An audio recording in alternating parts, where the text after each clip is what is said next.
can have access to it later on for your referencing. I want everyone to make it a decision to access information for themselves. This is your second year. You can't have the posture of a first year student any longer. So please make that a decision yourself. That is one. Two, we are going to have 6 weeks online lectures.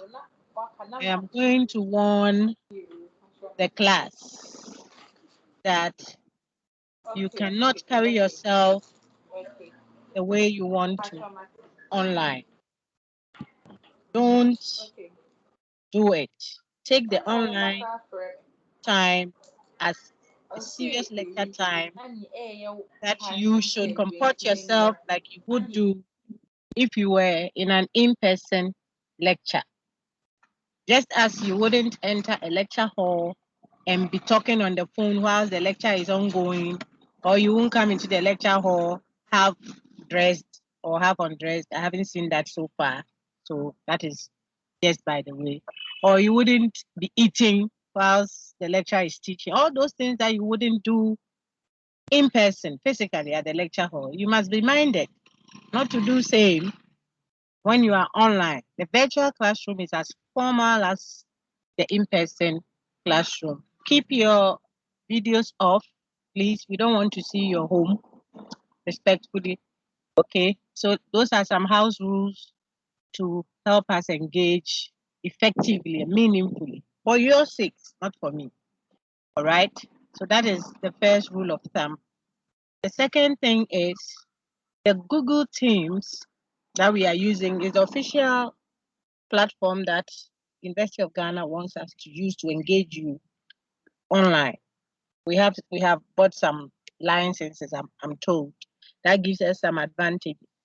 So it is always important to log in or sign up using the link through it, preferably through your email, so that you don't have challenges. Someone is still waiting in the lobby. It shouldn't be so. You should be able to have access directly because I've activated everyone can come in, so far as you are a student. I don't know why at least one person is in the lobby as we speak. If you are a legitimate student, you should be able to get in like the others have gotten in, because then we are not protected. We can't tell who is coming in. Of course, a student could give his or her email to someone else for the person to come in. So it's neither here nor there. We are more critical in our minds to know that there can be those possibilities. But I'm talking about where your door is so ajar. There's no key at all. There's no lock. So everyone can come in. That one cannot be admitted. So Opoku Nado Ata, I don't have access to my course site now to confirm who you are. Why are you not able to come in?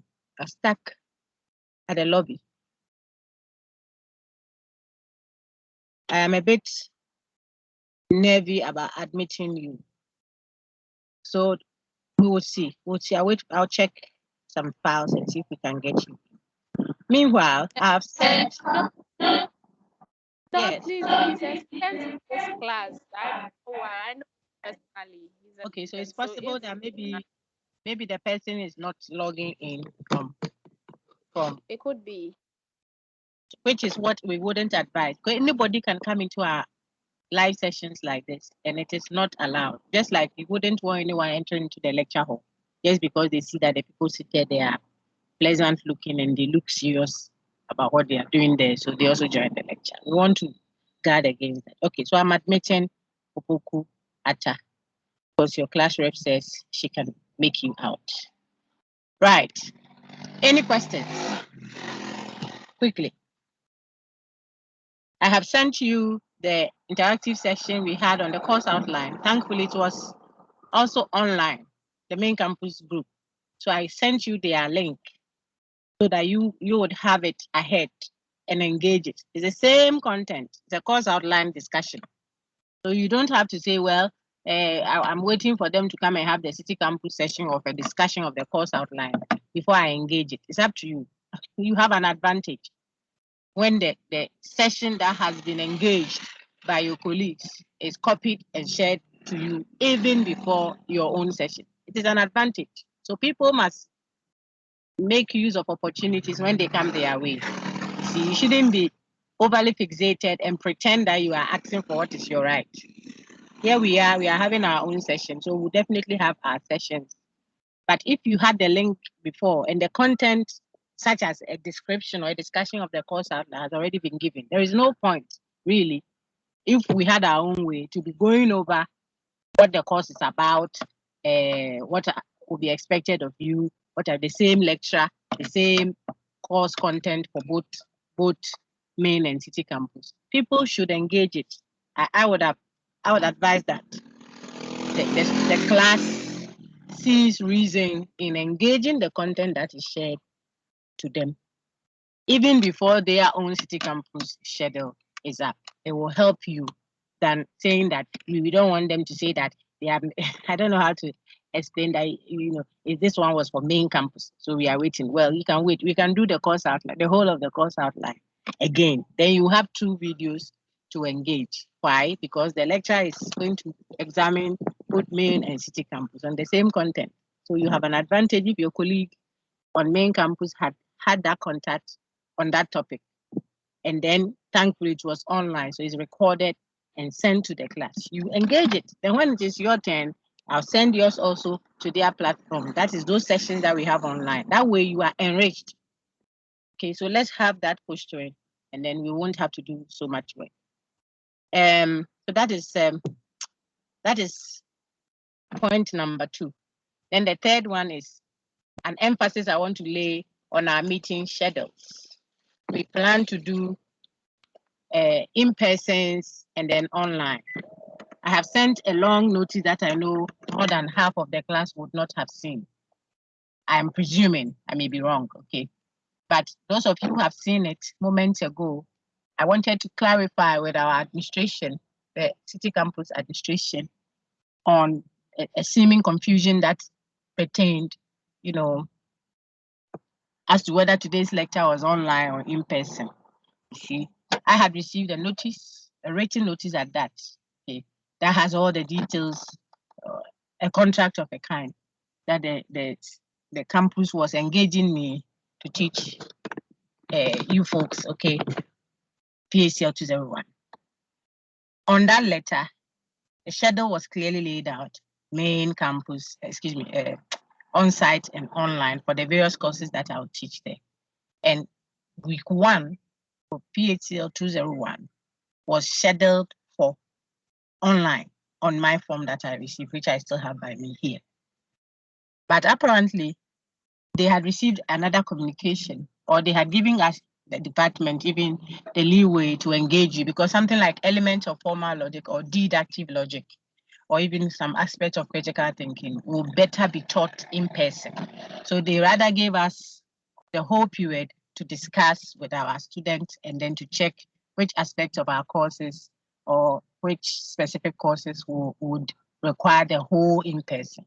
Okay, that's how come you guys had in person on your new notice, whilst I had online for the same course, for the same week, the same level. That was the confusion. And so I needed to clarify. I had a lecture there with level 300 this morning, which ended. After the lecture, then I engaged them physically. The administrators there, they were very helpful, clarified. So you have seen now. If you haven't seen it, I'm retweeting it in our lecture time like this so that folks can know. Those who are always waiting for someone to go and see it and come and tell them. So if 10 people see it differently and they receive 10 communications and they won't let you sleep.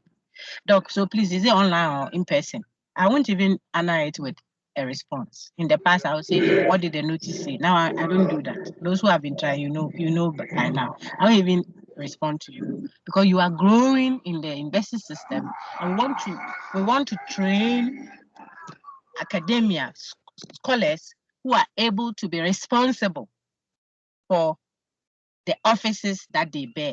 I mean, they hold, the wield, the resources that are placed in their hands either the state or church or community or whatever. We want people who can be accountable. If they give you someone's daughter to marry as a wife, and you create a home, and then you are going to have children and what have you, you should be accountable.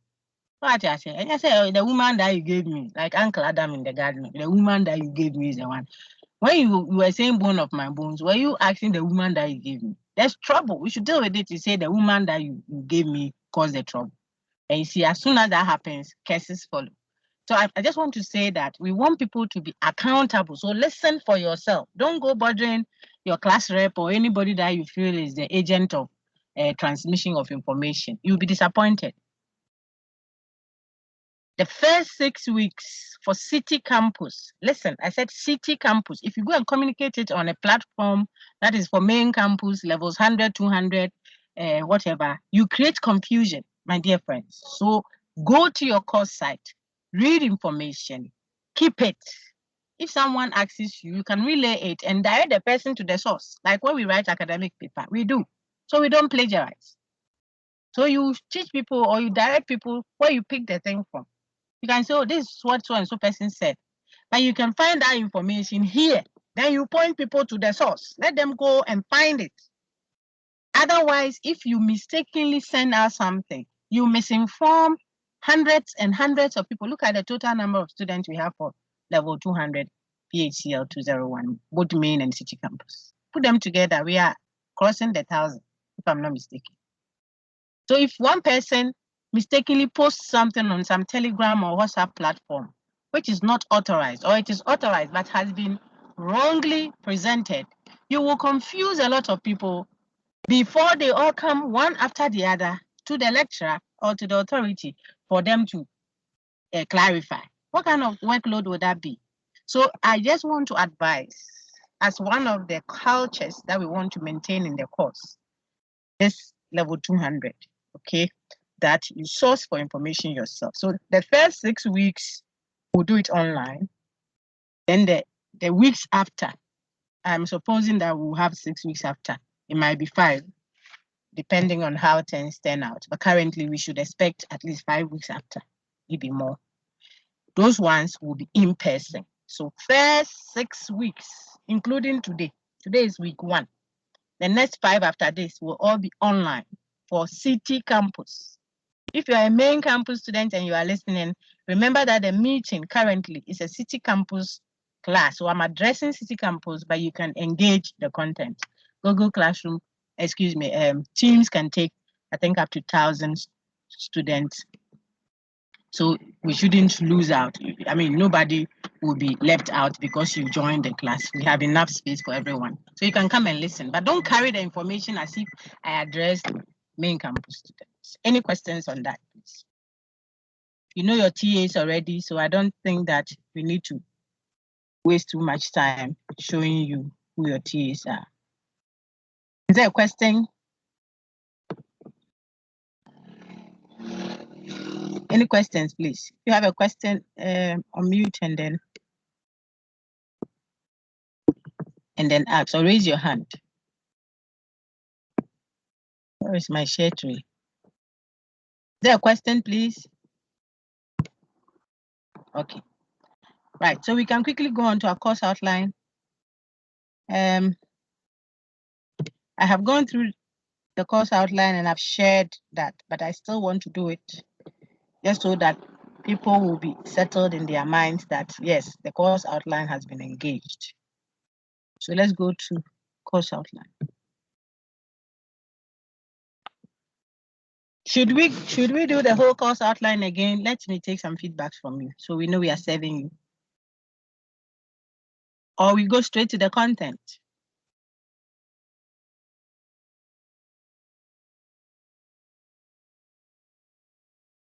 I want to know if we should do the course outline again. Yes, there's a hand up. Please go ahead. Subjectively, I suggest we go straight to the content because the course outline has been given to us since January. And then if we had taken our times to read through, I don't think we would need you to go through with us. All right.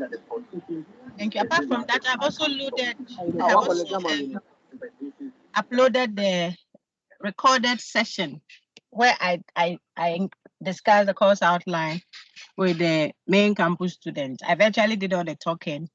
I was recorded. I have sent you that link also for you to look at. You know what we need you to know in the course, what the course is about, how you be assessed, the emphasis. They're all there.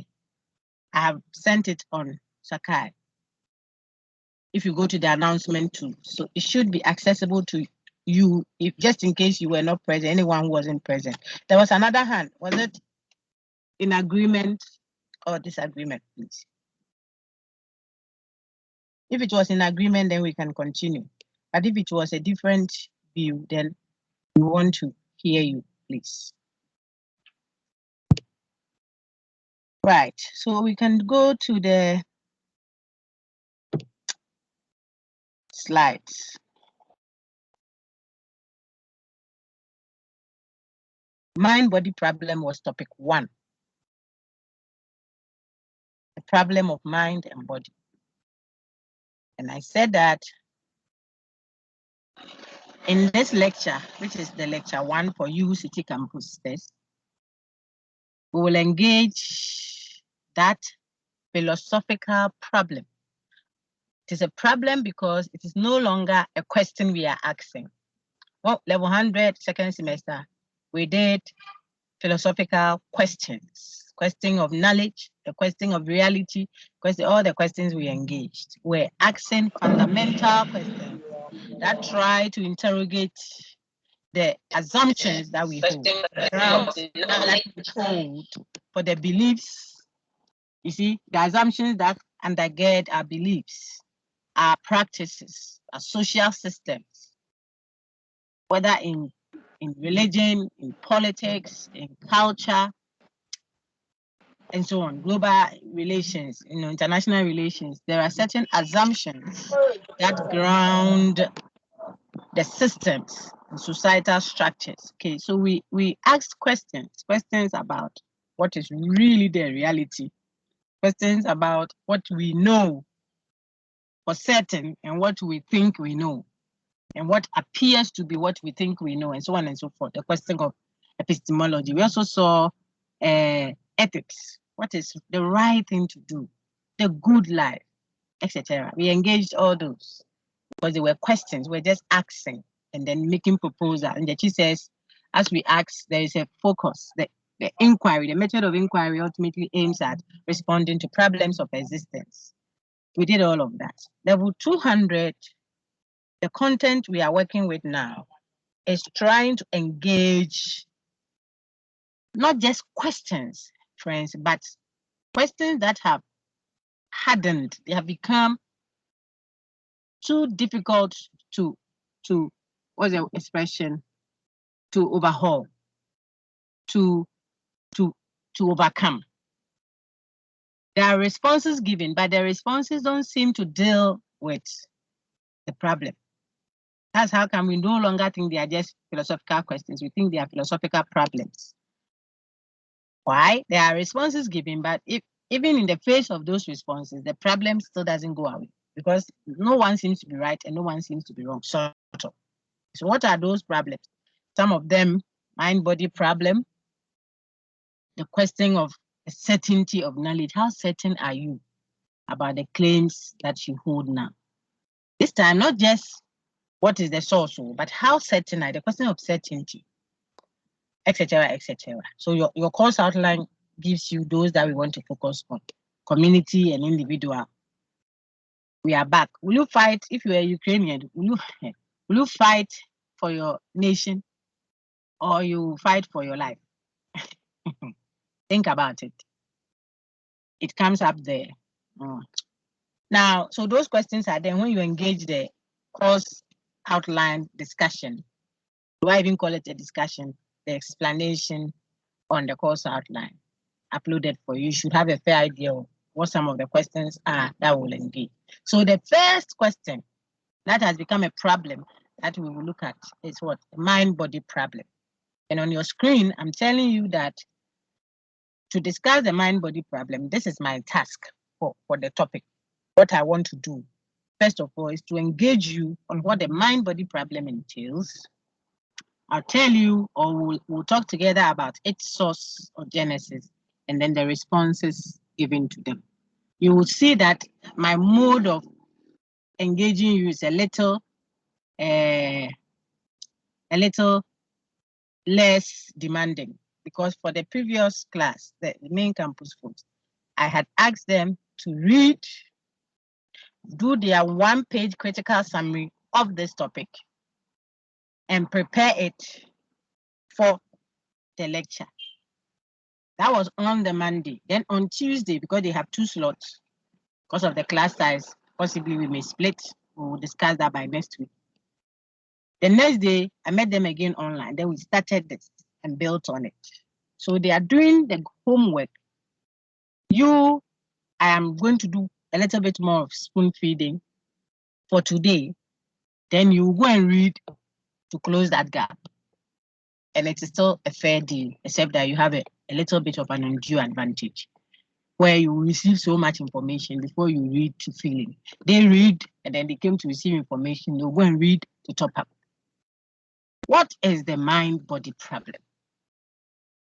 When we say the problem in philosophy, that is labeled as the mind-body problem, what is it? It's simple. The mind-body problem, you can think of it as what? The problem that arises. Is everybody following? Yeah, friends? Yes, please. Yes, because normally I would have asked, what is it? Then the class will talk about it. But I feel that I should help City Campus out a little, because you are the beast. Subsequently, it won't be so. Subsequently, it will not be so. So I feel a bit uneasy having to come and spoon feed you like that for this topic, but I'll do my best at that. Okay, so I was just saying that, what is the mind-body problem? The mind-body problem is simply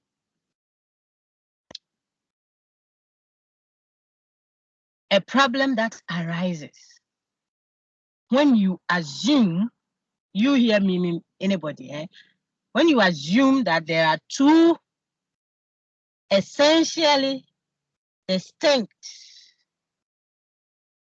realities. When you assume that there are 2 essentially distinct realities. Those who are writing, waiting for you. 2 essentially distinct realities that are yet what? Causally connected. That are yet causally connected. They are 2 essentially distinct realities, yet those 2 essentially distinct realities are what? Causally connected. When you assume that, we will have the problem of what? Mind and body. Now, what does that mean? When you argue that everything in the world is reducible to what? 2 ultimate realities. These 2 ultimate realities being mind and body. That's what you are saying. Then you tell us that these 2 ultimate realities are essentially distinct from each other. You see, the problem will not arise if you just say there are 2 realities.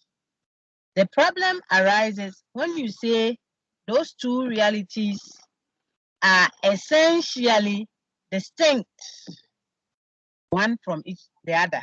When you say they are distinct from each other, then the problem arises. If you don't say they are distinct from each other, you have no problem at all. Now, when you say there are 2 ultimate realities, that are essentially distinct also, the problem shouldn't come. But when you go further to admit and accept, see how I'm taking my time to explain it. When you accept that those two essentially distinct realities are causally connected, they causally affect each other. When you say that in addition, then we will have the mind-body problem. It will shoot up. That problem will arise. Because you are saying that there are two realities. Those two realities, that's dualism. You're saying there are two, dualism. You're accepting that there are two ultimate realities. Then you go further to say those two realities are essentially distinct from each other. Essence, remember Plato. Reality, the form, the thing that makes a thing what it is, the essence of a thing. So you tell us that when it comes to what it is essentially, these two realities are distinct. They don't share any feature in common. So you say there are two realities, dualism, but not just because you are dualists.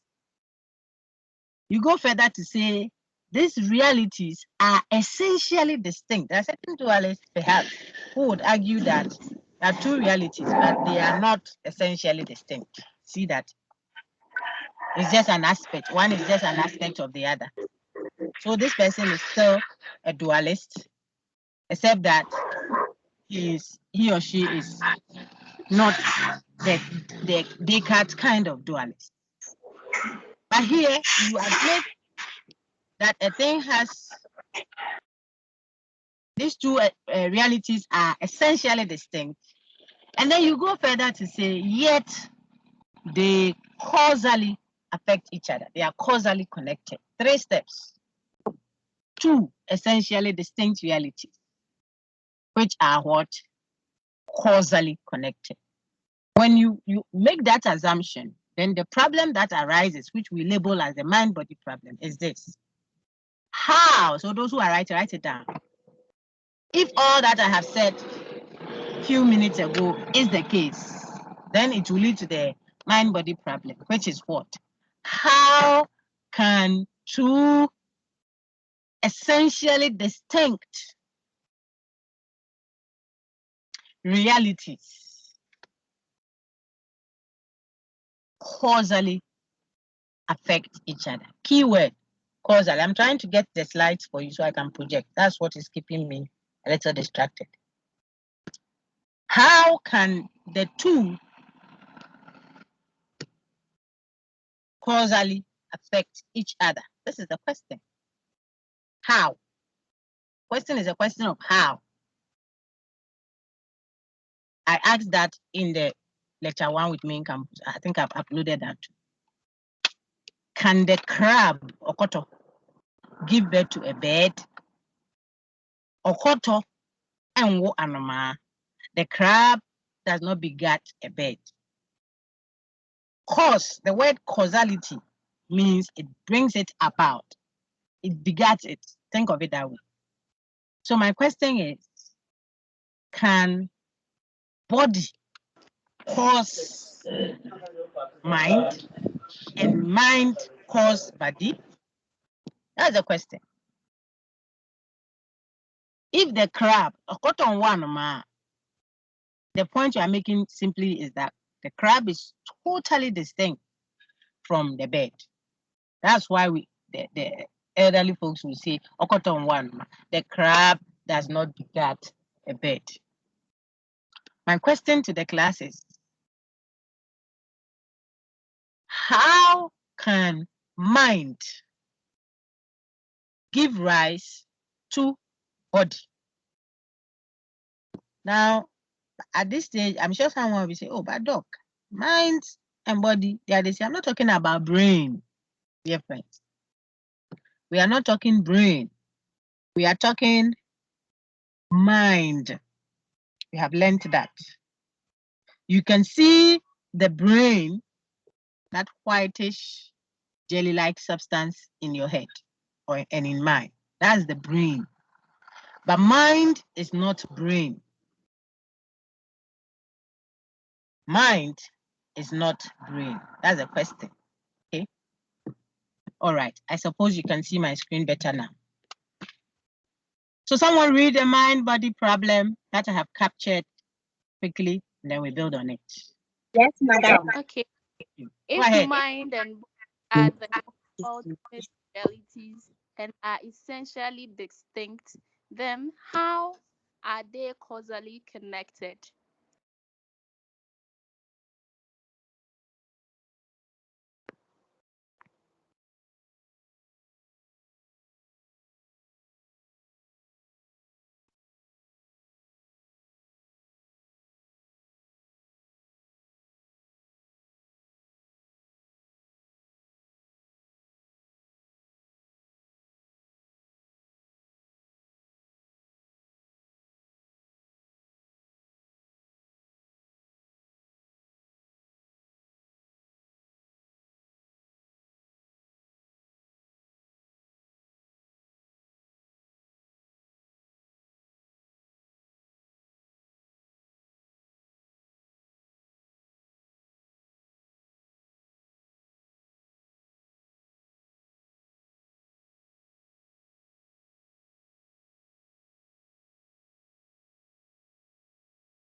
Yo, gift, madam is out.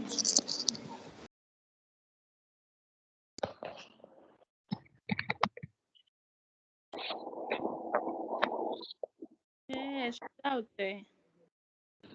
So she's facing network problem.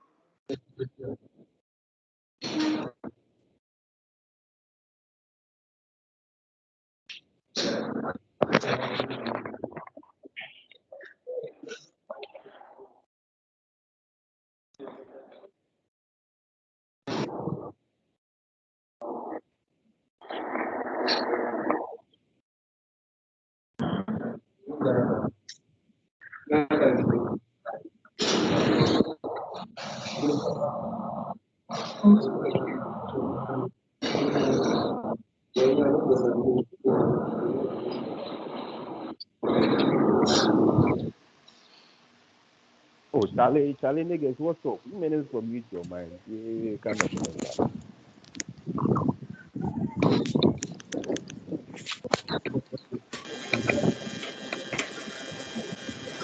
Charlie, you guys to mute your mic. You keep quiet.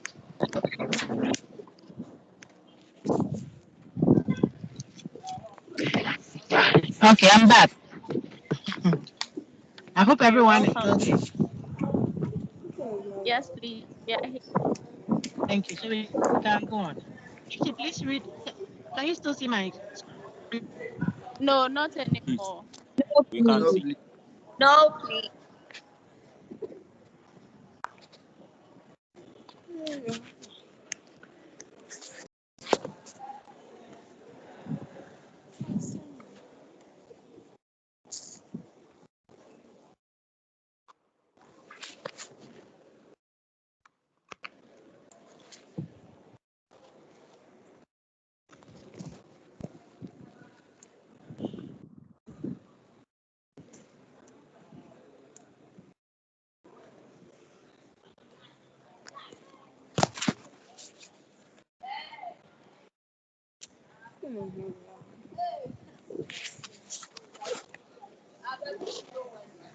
Sarah, please mute your microphone, please.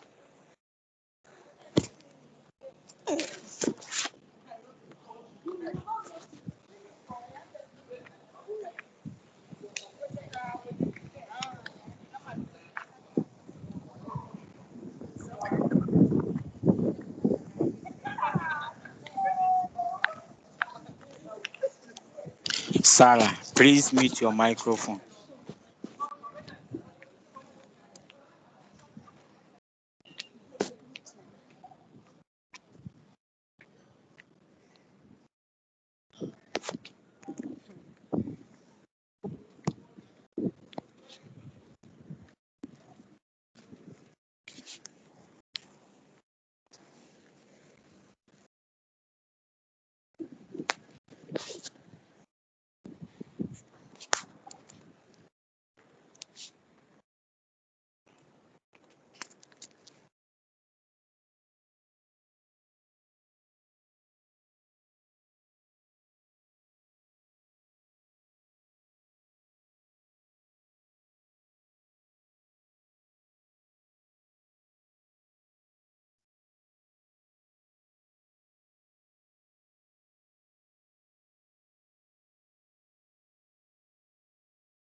Okay, so I have stepped out now. It will be a little noisy, but you can still hear me. It's better than the office one. We will continue. 50, please, can you hear me? Yes, Doc, we can hear Great. you. That's fine. So let's move on quickly to our discussion proper. I think I can share my screen now.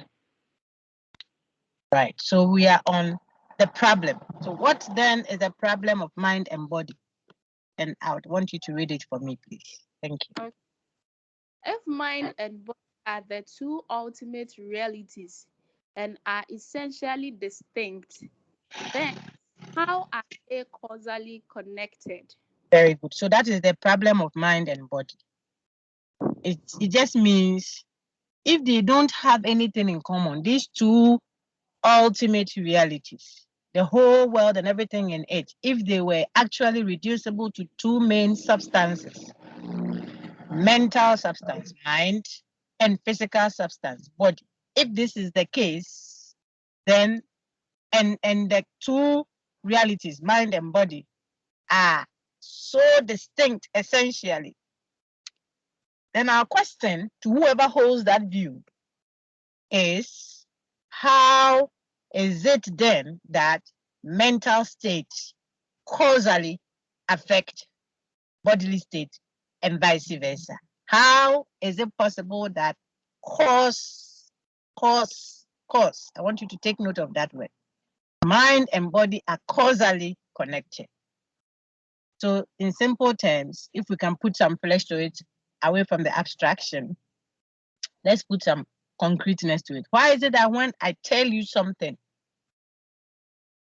it can affect your demeanor the whole day? What I said is physical. Or I give you a slap, for example, on your cheek. But the whole day, you can be so sad.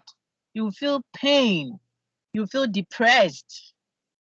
You see, pain may not be visible. I can't feel the pain that you are feeling, how you are feeling it. You see, it might be a slap that you gave me, the same slap you gave to the other person, but the feeling of the slap is supposedly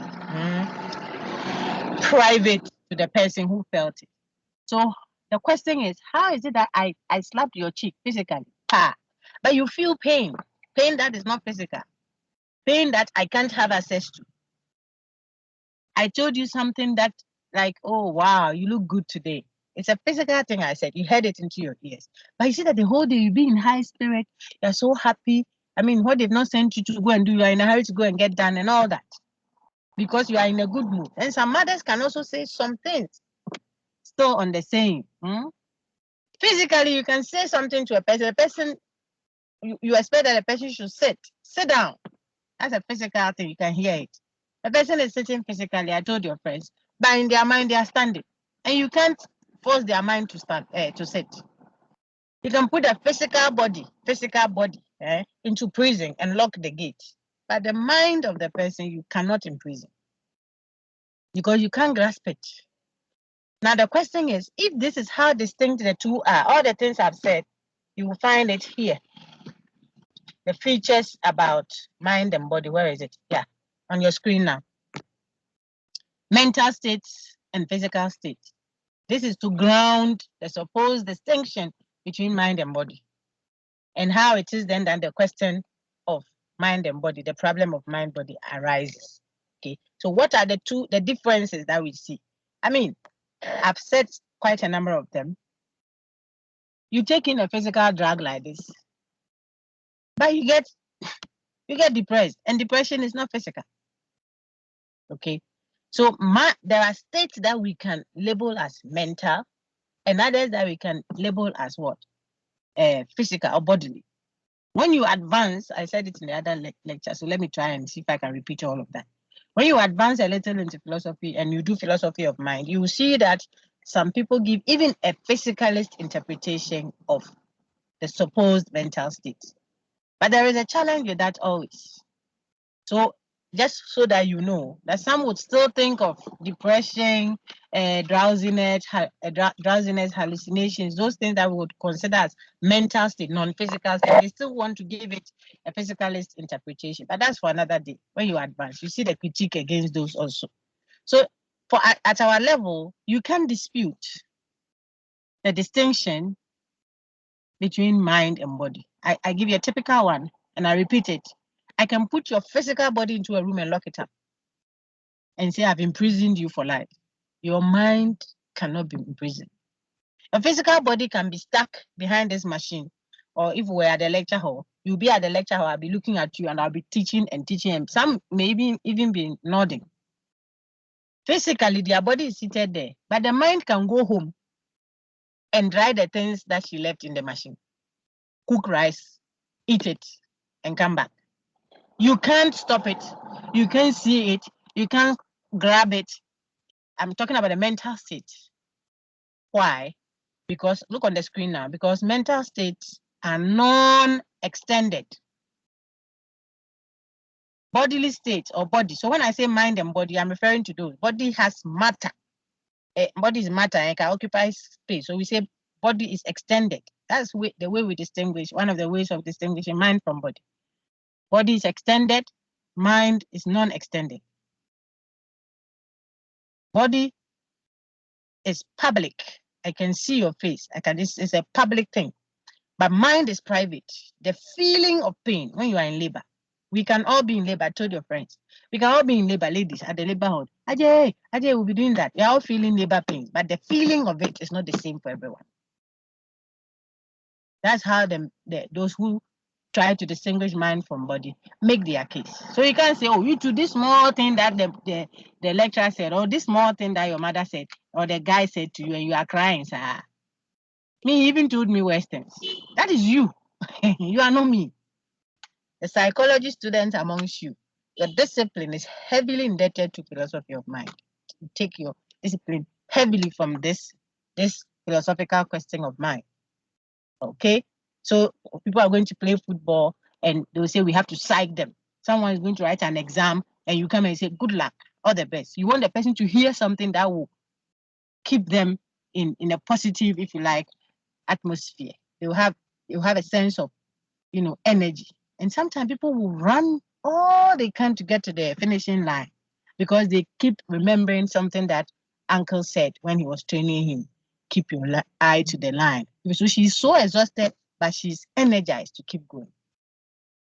I'm giving you all these instances to show you that there seems to be an unquestioned causal connection between physical states and their what effect on what mental states.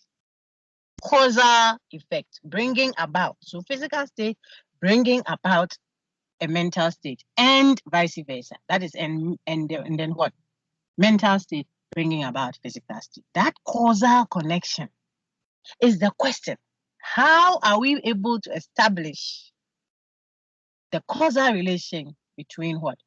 Mental state and bodily state. In other words, between mind and body. What is it about mind that makes that difficult? What is it about body that makes this difficult? The connection between them difficult. One is extended. The other one is non-extended. Now you understand. I'll ask you questions on that. Extended simply means, like I told you, extended means it has weight. It can occupy space. Body is like that. So that's why you can put a body somewhere. Your physical body, I can imprison. Your state of mind, I cannot imprison. I can't grasp it. I can share in it. So there are people you tell, oh, you are not beautiful at all, and that can define them for the rest of their life. A mother can tell the son, maybe they were Jimmy. As for this, my son, they are so foolish. And the child can imbibe that. You heard it from your mother. It can form your person for the rest of your life. Be careful what you say to people. If you want to know the practical application of all this discussion we are having so far, be careful, because people will hear you, or if you like, if you keep beating the child physically, it can form a personality. The physical or the bodily causally affects the non-physical and vice versa. But the question is, how does this happen? If there comes the condition, if we are claiming and assuming that these are two essentially distinct realities. Okay, so you see on the screen, please be watching alongside. You have this, I'm not giving you these slides yet. Okay, I hope to give them this week, but I have them prepared. Make an effort at it so that I can give you the feeling. Privacy, when you get to level 300, you do AJA, I suspect. Privacy, he has a book called Privacy. He's scrutinizing, or if you like, critiquing the thing about mind being private. But you can engage that when you get there. For now, mind is supposedly private, body public. Body is supposedly extended, mind non-extended. Body is supposedly corporeal, mind non-corporeal. In other words, corporeal means it's not material. Okay, it doesn't have, it's not matter, but mind. So mind is not material, but what? Body is material. So body is corporeal, mind is non-corporeal. You will see this in John Searle's what? Terminologies. Look at this: subjectivity, subject, me. Supposed to be. These are terms supposed to show mental state, mind, something that distinguishes features, characteristics of what the mental. Subjectivity, intentionality. Can you read my mind? Some people say yes. Then you didn't read Putin's mind. To tell the world that please be on standby. The guy is going to give us trouble. Nobody read his mind. All the people who say they read mind admit that they are doing a scientific study. It's a prediction. It might be a very well-informed prediction. Okay, but it can fail. So if you can really read the intentions of people, I'm talking about with certainty, not with 99.99999% surety. There's still the 0.1%. That doesn't make it 100%. Intentions are private. So they distinguish a mind from another mind, supposedly.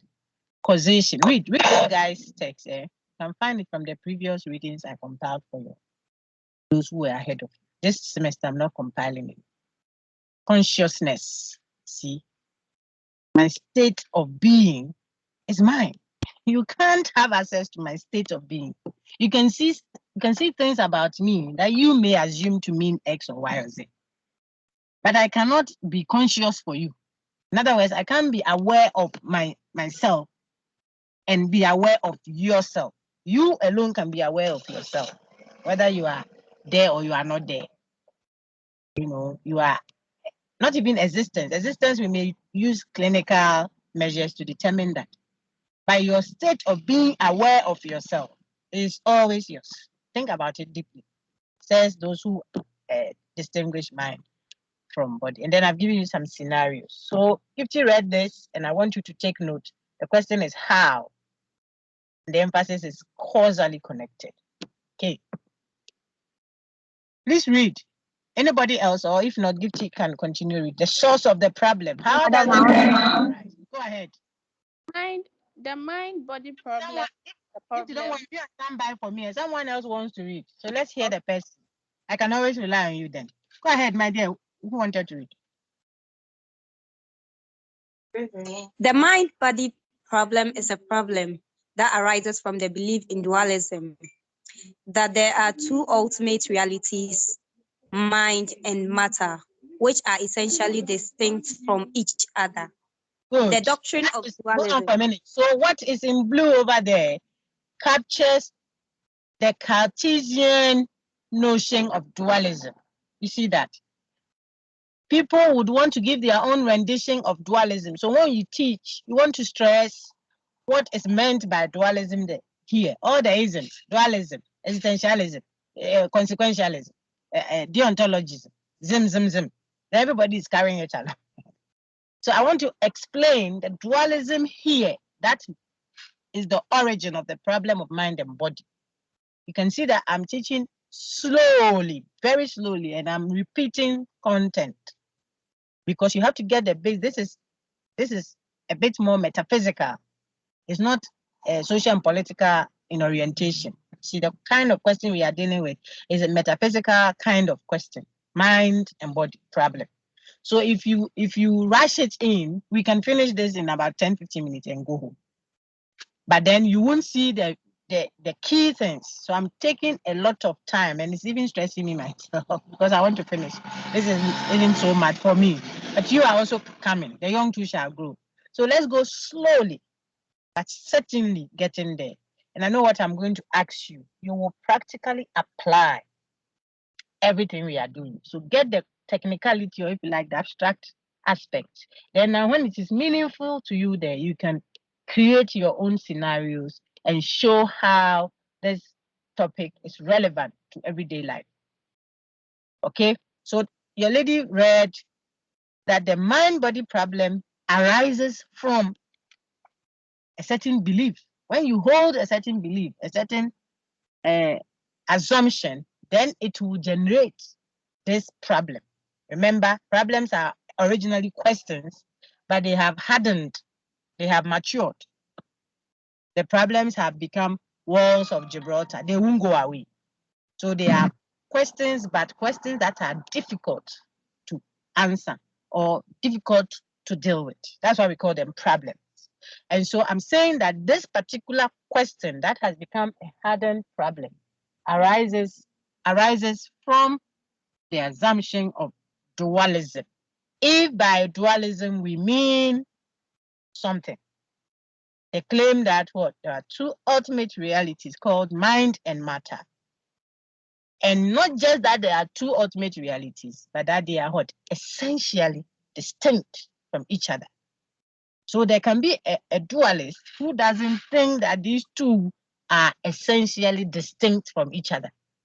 That dualist will not face the problem of mind and matter. There's a specific kind of dualism or dualist view that will attract this problem. And that one is the dualism subscribed to by yours truly, Ejadikat, whom you met in level 100 and saw his work in level 200. Rene Descartes. So his doctrine of dualism is labeled as what? The official doctrine or the official view. And so if my lady is reading, she'll read over that quickly. Which one is that? That there are two ultimate realities. Two ultimate realities that are what? Essentially distinct from each other. And yet, there comes the third part, causally connected. Just read over and let's go to the next slide. Madam, the whole thing again. And read over and let's go to the next slide. Yeah. Okay. I'm muted. This doctrine of dualism has. Hey. Okay. Official Madam. Doctrine or official view? Madam. Yes, please. Okay. Yes, please. Okay. This doctrine of dualism. We can't hear you. Network. We can't hear you. Hello. Hello. Go ahead, please. Okay. Yeah. Let Gifty read, okay? I think she has a better connection. Go ahead, Gifty. This doctrine of dualism has also been labeled as the official doctrine or the official view. All right. Thank you very much, both of you. So we can move on quickly to, we have seen this slide also. Now let's look at some of the responses given to the problem. When we say responses, we mean how thinkers have tried to deal with the problem. There is the response of interactionism by Descartes. Please, can you hear me? Yes, please. Yes. Great, because I'm seeing a notice of bad network, so I want to be sure if you can hear. Descartes deals with this problem of mind and body. He himself has a doctrine, a belief of reality that generates or gives rise to the problem of mind and body.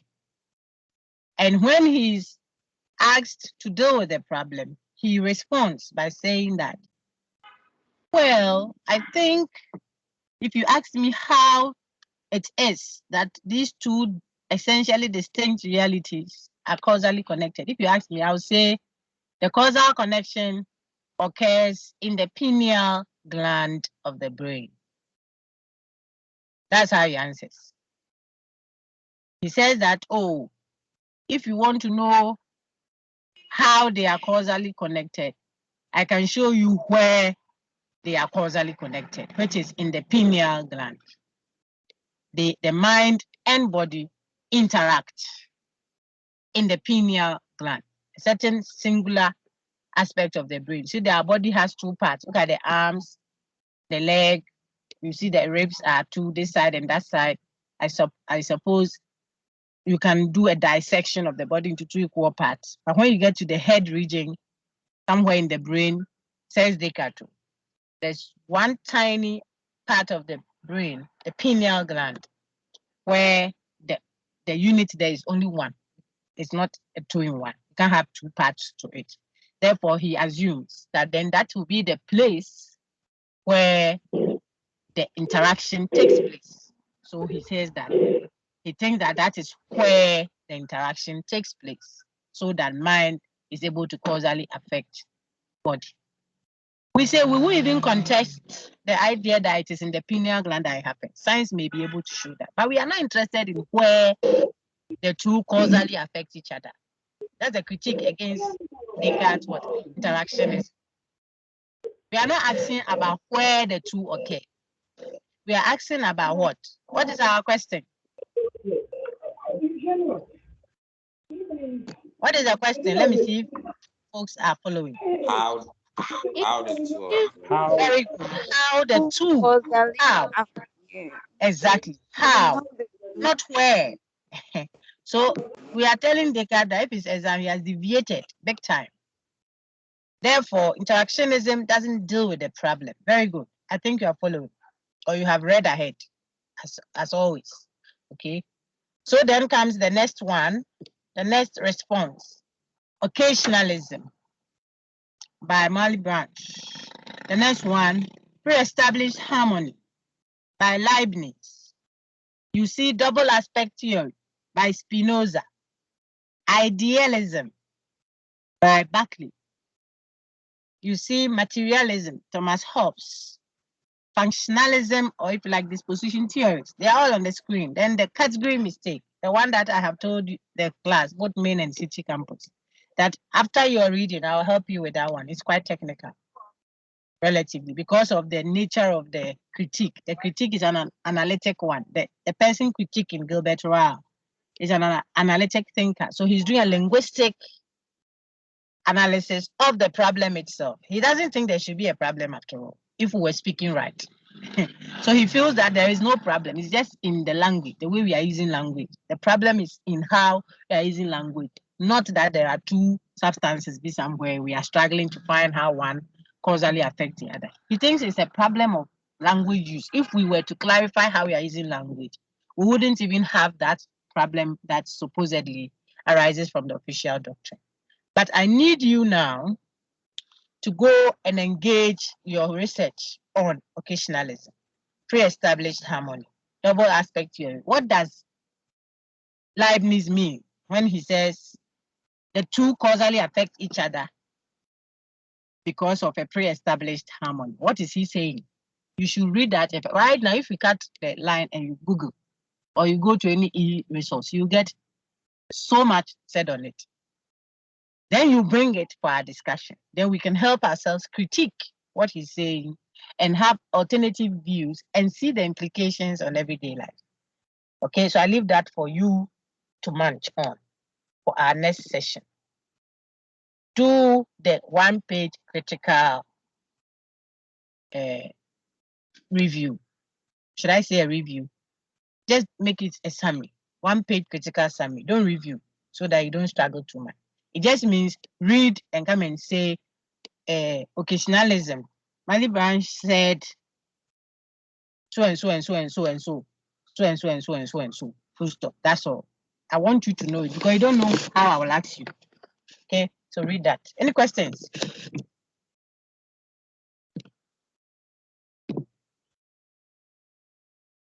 All right. So whilst we is there a hand up? No. Whilst we skip those ones for you to do your part of the bidding and then come back, we'll go over them and fill in every gaps. We can talk briefly on idealism. So you can make your notes on that, which is one of the responses given to the mind-body problem. Look on the screen, you see Berkeley. Berkeley deals with the problem of mind and body by proposing idealism as a response. So we are there now on slide number 8. I want a good reader to read. Check your network, please, and read for us. Do we have any other person else you can read for us? Grace, go ahead. Is it Grace? Monist metaphysics. Yeah. Monist metaphysics. Please, I'm reading. Yes, please. Thank you. Go ahead. A monist metaphysical view of reality that denies matter as opposed to mind. Let me explain that.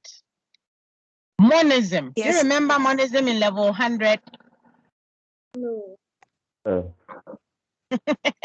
What is do you remember? Yes, madam.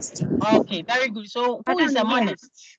Go ahead. Very good. Who is a monist? Raise up your hand. I want to give a mark. Who is a monist? Madam. Jude, go ahead. Madam, a monist believes that there is no two ultimate realities, but let me say everything is reducible to one reality. So a monist actually, let me say, is opposed to dualism, whereby a monist say there's no two realities. All realities are one. Very good. Dualism, we say is what? There are two ultimate distinct realities. Excellent. Well done, Jude. Well done. That earns you a mark. I won't add anything to that.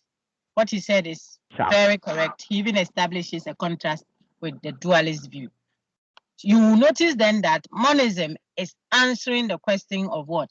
Reality, metaphysics, what ultimately exists, existence. How would you contrast monism, dualism with rationalism, empiricism? Anybody? If I put monism and dualism on one side, please keep your videos off. This thing will go to many places. So I'm seeing this. Put your videos off. If I put monism and dualism on one side versus rationalism, empiricism on the other, how would you distinguish the two groups? What will be your label to distinguish the two? For a mark. Put your hand up, please, if you have a response. I don't know if you understand my question. Who is talking? Please, the question again. Yeah, so if I put monism and dualism in the square bowl, then I put rationalism and empiricism in a circular bowl, how will you describe the difference between the square bowl and the circular bowl? Do you understand? What would be the difference? Are the two sets different? Yes, madam. Dualism versus rationalism, empiricism. Yes, they are different. So what is the difference? What is the distinctive feature that distinguishes the first set, monism and dualism, from the second set, rationalism and empiricism? If you know, you know. This one, you're making me talk plenty. Anybody? For a mark? Doc, let me just say what I know. Give to go ahead. I know empiricists base their theories on observations. Yeah, but yes, that's correct. But inside empiricism is also rationalism. Yes. So they belong together now versus the other two also belonging together. So what characterizes that one set and makes it different from the other set? That's the question I'm asking. Any other attempt, please? Oh, it is just Jude. I thought you just add to that. So can I answer now? I want to answer. Anybody? Madam, the question is simple, but Oh no, the question hasn't done it. So you see that the dualists and the monists are answering the question of metaphysics, what exists, whilst the rationalists and empiricists are answering the question of epistemology, what can we know? Please, should I go over, or how can we know? So one set is dealing with what? Metaphysics. Do you remember your metaphysics level 100? Yes. The question of what exists. yeah, madam. If you don't get that and we start doing Russell, you get confused. Russell is an next topic. The monists and the dualists are saying that what exists ultimately, what Jude said right now, what exists, what there is one thing. Monist says so. The other one says are two things, dualists. But they are both answering the question of what ultimately exists. That's a question of metaphysics. When you come to rationalism and empiricism, there are two views, opposing views, but they are both answering the question of epistemology, the sources of what? Our knowledge. Whereas the other one is metaphysics, reality. This one is talking knowledge, how we know. The other one is talking what exists. If that is clear. Oh, there's a hand up. Is it Ima? Go ahead, sir. Ima or Emmanuel? I can't see the full name. Go ahead. Okay, please, you said it already. Oh, your hand was up all this while. Yes, please. Oh, I didn't see you. Are you sure it shot up later, all right? Oh, you should have unmuted and spoken. I didn't see it. Maybe it came late because I can see like 30 seconds before you started talking. Oh, sir, 30 seconds. I'm saying wow. I think it was about 2 microseconds. Okay, it's fine. If that is what you are going to say, then all the better. So please have that in mind, because when we do topic 2, you will need that information I've given you. And I think Jude articulated it so well. So I wanted to chip it in there. That monism, back to our slide. Monism simply means the view that there is metaphysics. There is only one ultimate reality. So when you are told that a monist, the idealism up there is a monist metaphysical view of reality, immediately it should tell you that the monist holds that ultimately only one thing exists. I hope that helps. Now, this monist view that has been described as idealism denies matter as a substance. I want to take it again. Denies means it doesn't accept that matter is a substance. In other words, the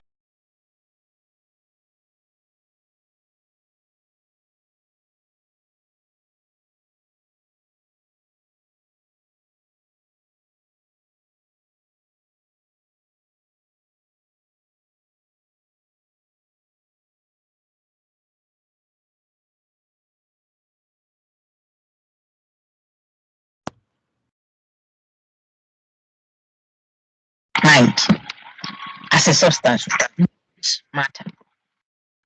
And as soon as the idealist, who is a monist, remember, as soon as the idealist reduces reality to only one thing, which is mind, you will see that the problem will disappear. The problem of mind and body will disappear.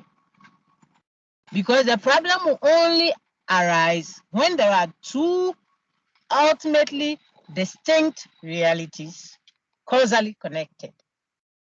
That is when we'll ask then, how are they connected? But the idealist doesn't have to deal with that problem, friends. Why?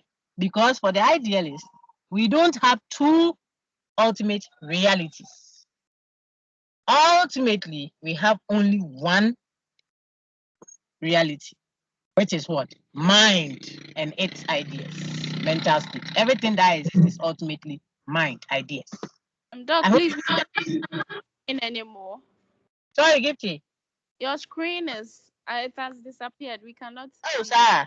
The screen, how did the screen disappear? I'm coming. Madam, me, I can see. Me, I can see. Madam, check your thing here, because mine has not disappeared either. Oh, then I'm the only one. No, I think you should touch your screen. Madam, I can't see. Me too. Madam, I can't see. Madam, I can. Me, Touch I your can screen. see too.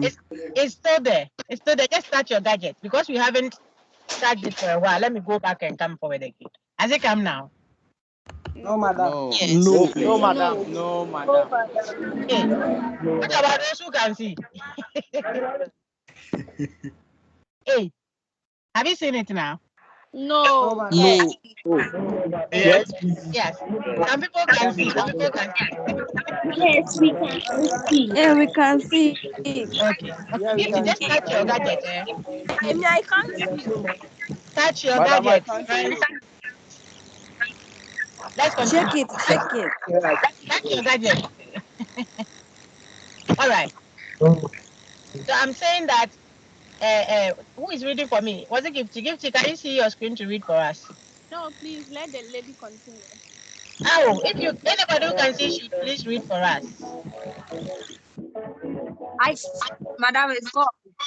Madam, go ahead. Oh no, so It's the gone. is gone. Yes, right now I've taken Yes, it off. now I want to reshare. okay. Okay. Yeah. So that my lady can see. So we are doing mind body problem PowerPoint. Can you see now, please? Yes, it's back. Yes, Okay. madam. I had to take it Yes, off please. and read. Yes, I madam. think that you should be touching your gadget once in a while so that it doesn't go off. So Gifty, read it again for me. Who was reading? Please read Idealism again for us. Idealists hold that ultimate reality. No, start from the top. A monist metaphysical view of reality that denies matter as opposed to mind. So when I ask you, suppose I come there in person, when we do our in person, I say, state unambiguously the idealist view of, or the idealist response to the mind-body problem. Or what is idealism? What will you say? Idealism is a monist view of reality, which states that only mind And ideas. and its ideas exist. In other words, there is nothing that exists that is not mind or something mental, period. Everything that exists is ultimately mind, including the table and the chair. Because the table for them, the table and the chair will go into idealism itself proper. You have to read ahead, okay? The table and the chair are ideas that have materialized. So that matter is reducible ultimately to mind. You'll see it in no time. The house, that design, that physical building that you see there is an idea in someone's mind that has been created. So that the thing is in mind, then it is formulated, and then we put flesh to it. So the ultimate reality, ultimately for the idealist, everything that exists is ultimately mind and its ideas. We'll see the challenges with that, and we'll see the strength with that. Is it consistent? Is it a better view done by blah blah blah? We'll engage that. Okay. But what should you know now? That idealism is a good way of dealing with that supposed problem of mind and matter. Sister Philip, yes, please. So you mind. So it looks like the idealists, they don't believe in anything like mind and body. All they know is just the mind. They think that reality, you see, there are mental, what we call mind and body are ultimately, see the language, they ultimately reduce to mind look, banku is ultimately abele. It's ultimately con. You see that? Or if you like, it's ultimately kabo. You call yours rice. Someone will call their own rice water. Someone will call their own equegbem. Someone's own is Tom Brown. Someone ultimately na carbohydrate. That's what the idealist is saying. So the thing may have different presentations. Reality, they come in different forms, as if they are material. They say ultimately, when you stretch it out to its real nature, what exists actually is mind. So it means that if you see something that looks like material, it's not a substance, it's a representation of mind, says the idealist. Reality is ultimately mind and ideas, not physical substance, but mental substance, says the idealist. Okay, we will engage idealism proper because you'll be shocked that Bishop Berkeley, John Locke, you can name them, such renowned thinkers were labeled as idealists. So it's not like some stupid doctrine, people who don't have brains that are subscribing to it at all. There is something they must be saying that we should hear, even if we don't agree. Remember, open-mindedness is key. You should hear what they are saying and you see wisdom. Have you seen a building that has been put up that wasn't thought about first? Someone has to think it for it to. So that building, that big Dubai buildings that you see there, is what originally someone's mind, ideas in the mind that first has to be conceived here, then it will be formulated, then it will become a physical thing there. So when you are building the physical thing, it is the idea that is being given expression. Look at the fashion folks or those who do hair. I say that I don't want to say who braid it because some braid, some don't braid, some manufacture the hair itself. You have to have an idea of what you want to do first. That's the reality. Then you now materialize it. Give me some red hair. No, twist this place. Give me a blade. Let me cut here. Look at the baba.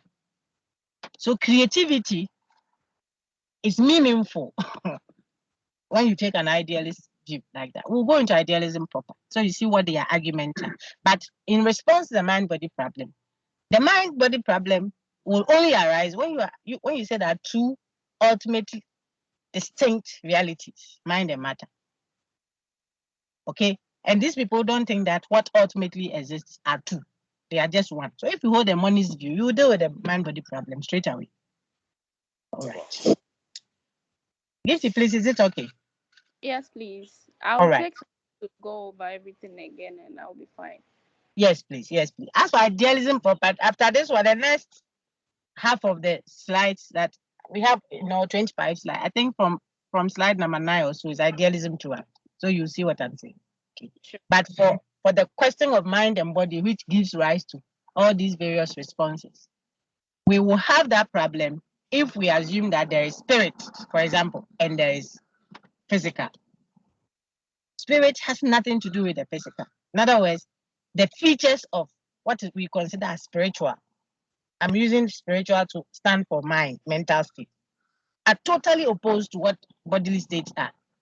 The spiritual is perfect, then the physical one is imperfect. Remember Plato, if you don't want spirit, use forms versus their appearance so that it will become self-philosophical. The form is one.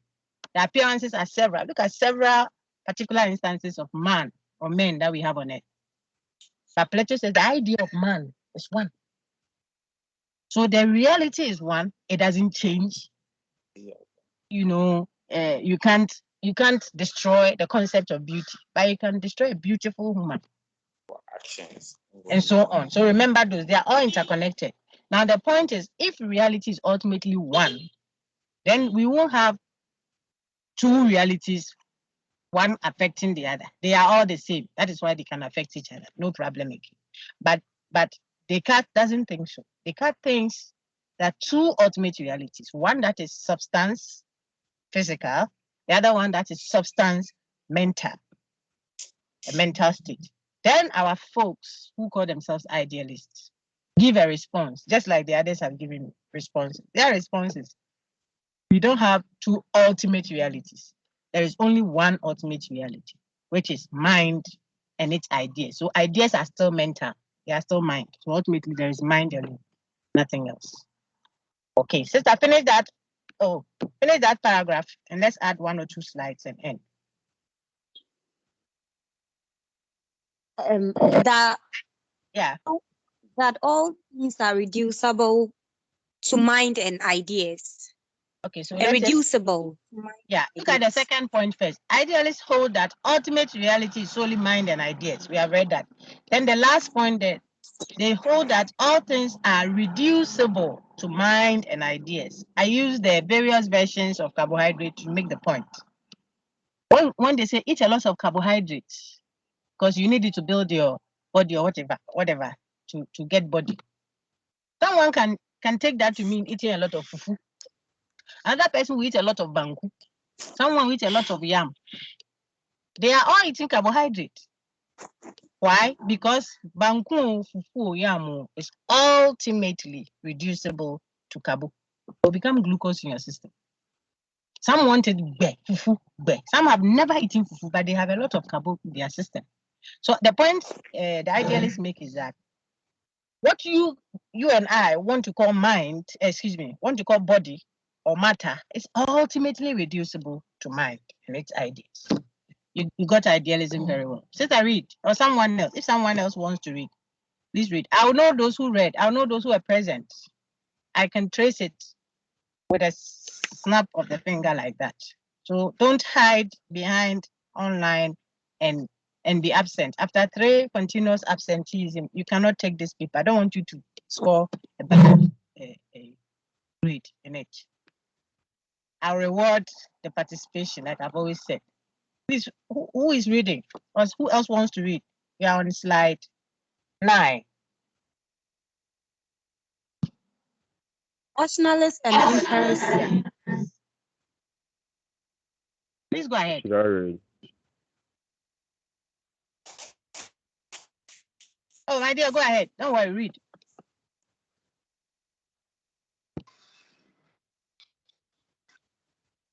Rationalists and empiricists.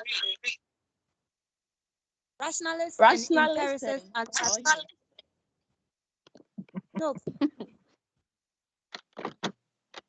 Edio. Auntie Adjoa, read it.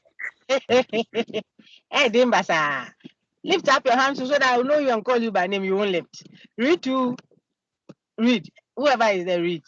So that the 90-something people will read that one. Please read it. Rationalists and empiricists answer the question of knowledge. How do we know? Good. Read the next one. I've said that already. Idealists and materialists answer the question of metaphysics. What really exists? Good. Read the last point there. Do you see why a philosopher can be idealist and yet rationalist? Others are idealists yet empiricists. Let's discuss that and then I'll take you through one last slide. There we go. Do you see that we can have a philosopher or a thinker who is idealist and yet rationalist? I hope you can see how that is possible. The person will be a rationalist. It means when you ask him or her, how do we know what we know? He will tell you, oh, we come to know through the pure activity of what? The mind. That is when we know reality. So he's answering the question of the source of knowledge. How do we know how? And the person says, oh, I trust what the mind tells me, intellectual activity tells me, than what my senses tell me. So that the person answers to the question of knowledge by saying what? Knowledge is sourced from mind. Yet, when you ask that person what ultimately exists, the person could say, well, even though I come to know through the pure activity of mind, I think what ultimately exists is matter. Hey, I hope you get it. When it comes to what we know to exist, existence, metaphysics, the person will say, oh, it is matter. But how do we know matter? How? What is the source that we should trust to give us true knowledge? The person will say mind.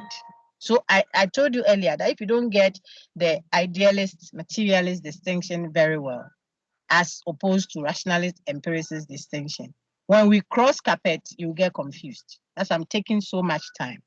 So please listen. Someone like Plato, whom you met in your earlier sessions with me, is he rationalist or empiricist, and why?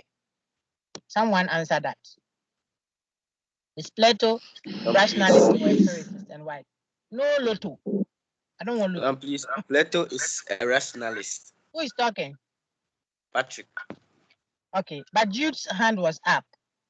So please put up your hand, okay, so that we can have a coordinated class. Good. Plato is a rationalist. Why? Patrick? Because he believes that reason is the true and ultimate source of all knowledge. Source. Very good. Source. The ultimate source. Ultimately, it was sourced from. So it is the source of knowledge that makes Plato rationalist. How about, I don't know if we engaged them a bit. I think we did. How about our friend Locke, John Locke? Is he rationalist or empiricist? I see two hands. So only two hands. Patrick and Jude. Who else? Three hands now, Mariam. Who else? Only three hands. Okay, Gifty's hand just shut up, but I'm not satisfied. It means you guys haven't read. You were on strike, eh? You people were striking. Let me hear Nafisa. Nafisa, go ahead. Is Locke rationalist or empiricist, and why? Nafisa. Quick, Nafisa. You are muted, Nafisa. Go ahead, Nafisa. Oh, Nafisa, go ahead. Let me take Grace. Grace, go ahead.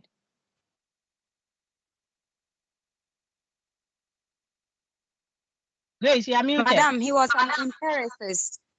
Why? Correct, but why?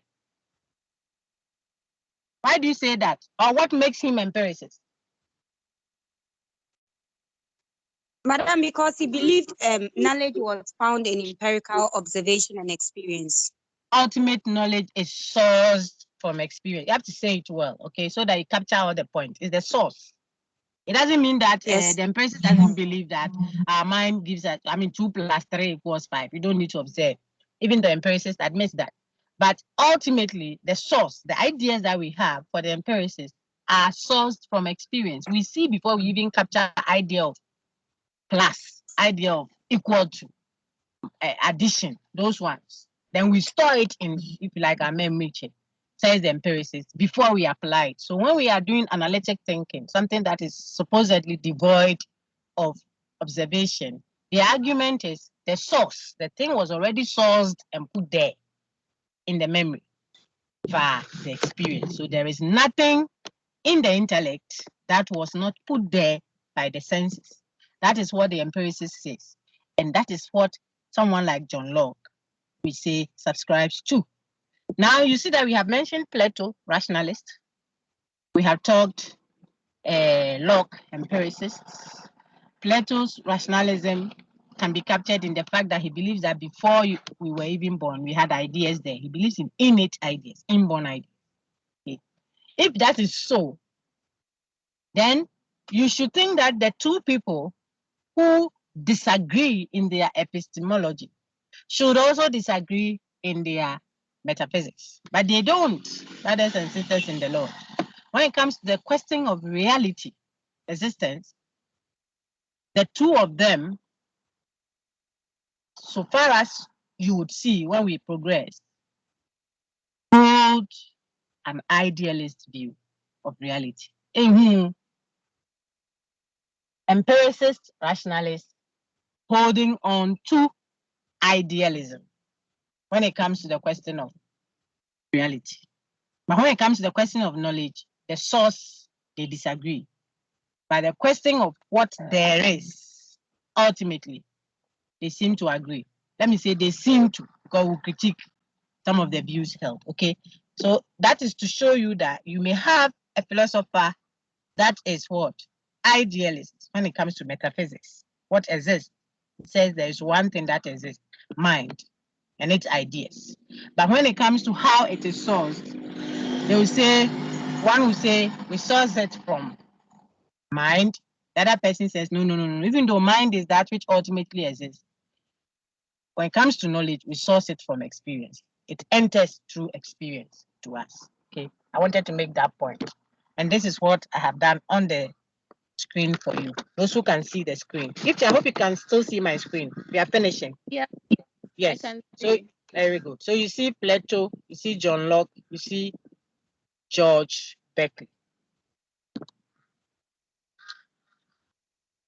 We will go through these. I'm just walking you through the slide. See how it is that we want to label Locke as an idealist of a kind, compared to Berkeley, and who is a consistent idealist and who is not, etc. We'll delve into all of them. I want to whet your appetite a little. So we will engage the discussion on the various responses given to the mind-body problem. By now, you would see that we have touched on two of those responses. Interactionism, which we say wasn't successful in responding to the problem, dealing with the problem, because it didn't actually address the problem of how they are connected. It only showed us where they are connected.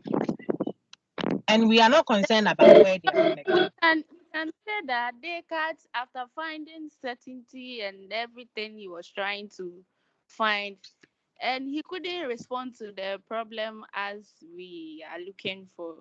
You understand?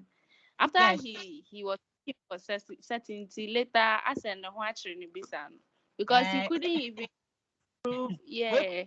Not even his. Now we are not even doing Descartes' epistemology. We are doing Descartes' No, metaphysics. I'm talking about.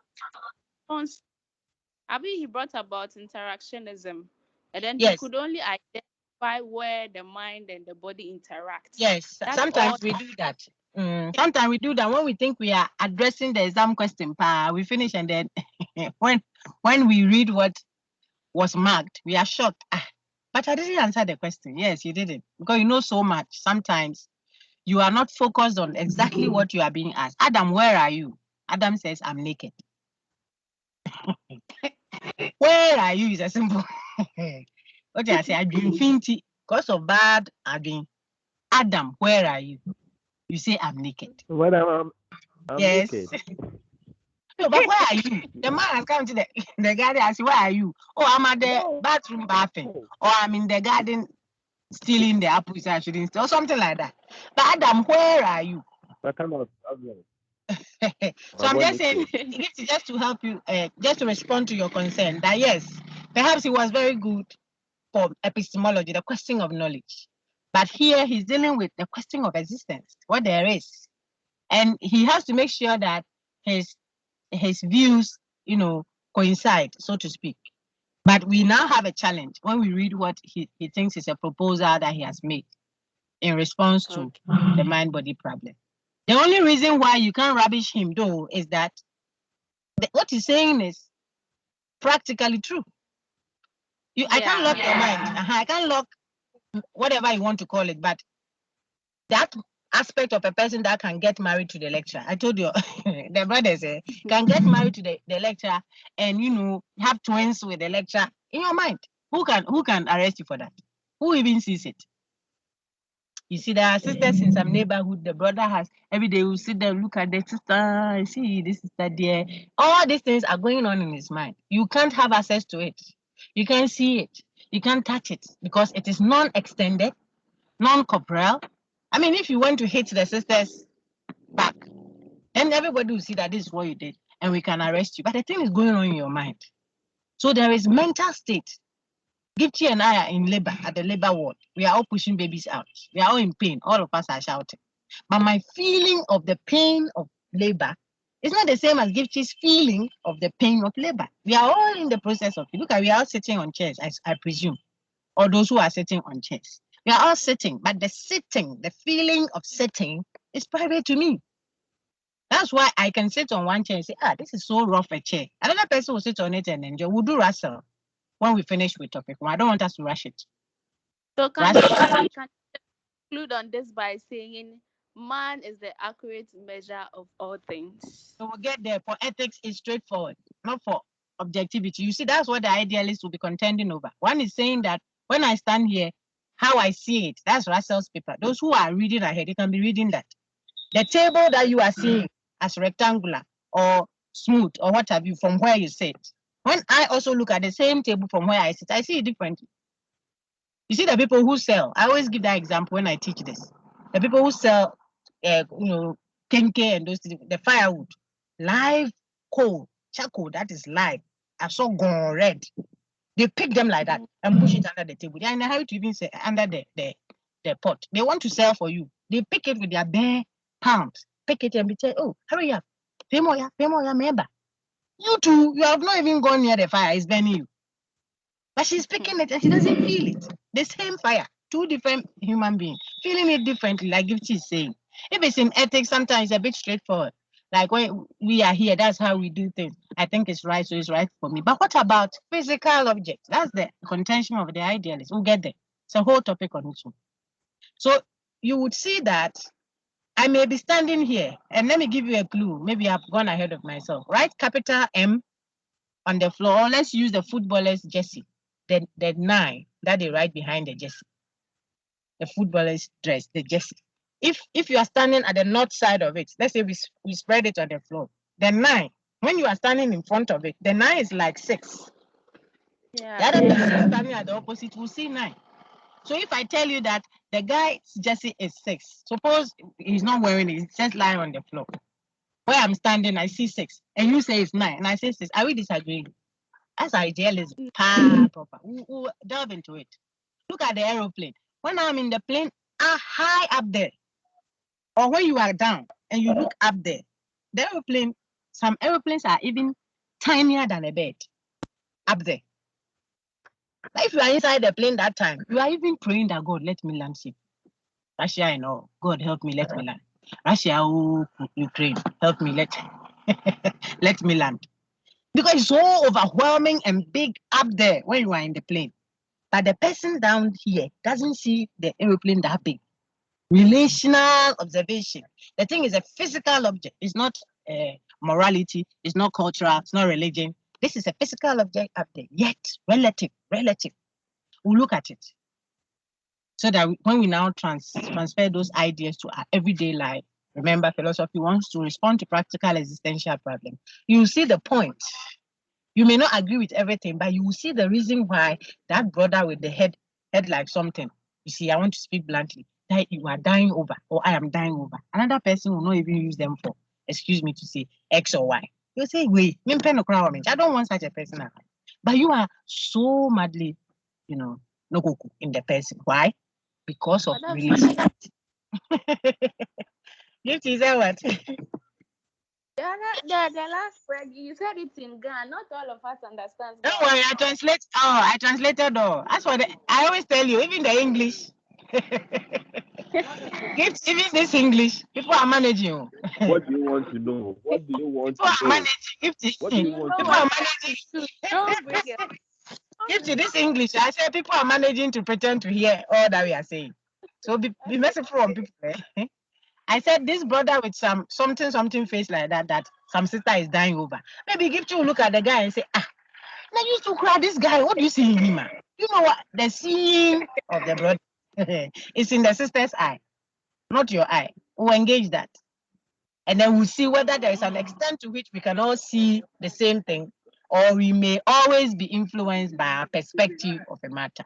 It's very important. Otherwise, we can't ensure justice. Everybody will say, I thought that hitting somebody's back when she's walking. When I say back, ladies, you understand. Like brother hits your back. I thought I was just showing her that she's beautiful. So she should understand that. Hey, Brian, why didn't you hit your own back? You want to go and hit somebody else's back to show that you are confident in her beauty. Did she ask you for that? So we can engage those later. Okay, I just want you to see how practical the discussion can be. So let's summarize and end. I thought we'll finish earlier. I want to quickly summarize. Slide 1 gave you my details. Slide 2 showed you what we want to do, the source or genesis of the problem of mind and body, which is dualism. And then some responses given. You have to do your homework. The slides are there, but if I give you everything for the whole topic, I didn't help you. You won't be able to remember, okay? So I've given you some. The problem itself, Gifty helped us. The source, our lady friend, I'll look at your name again, helped us state how the problem arises and from the official doctrine. Then we looked at how the official doctrine has a point. The point that the official doctrine makes, the distinction between mind and body, which makes a case for what the claim that they are essentially distinct. Okay, look on the screen, you see them: subjectivity, objectivity, extension, corporal, etc. And the various responses that we will engage a bit more closely, but I've given you an outline of them. Then we came to, this is Rawls's view that I said when we engage the responses after your reading. I'll dwell on it a bit more to help you. Then we saw idealism. If a monist view says ultimate reality is the mind and its ideas, what about the other view that says the ultimate reality is matter? It is still a monist view also, but it is not idealism. You should know which one that is. Okay, then I helped you see some contrasts that you shouldn't be blinded over. Be clear about these contrasts. They contrast. But whilst this 1-2 set is dealing with the question of metaphysics, the other is dealing with the question of epistemology. I showed you some authors. These ones we haven't dealt with yet. 2 views of idealism. No, we haven't. But we'll go through all of those. And you will know them. You will even be telling me. We'll do that when we meet next. Read this question and let it reflect until we meet next session. Anybody read that for me?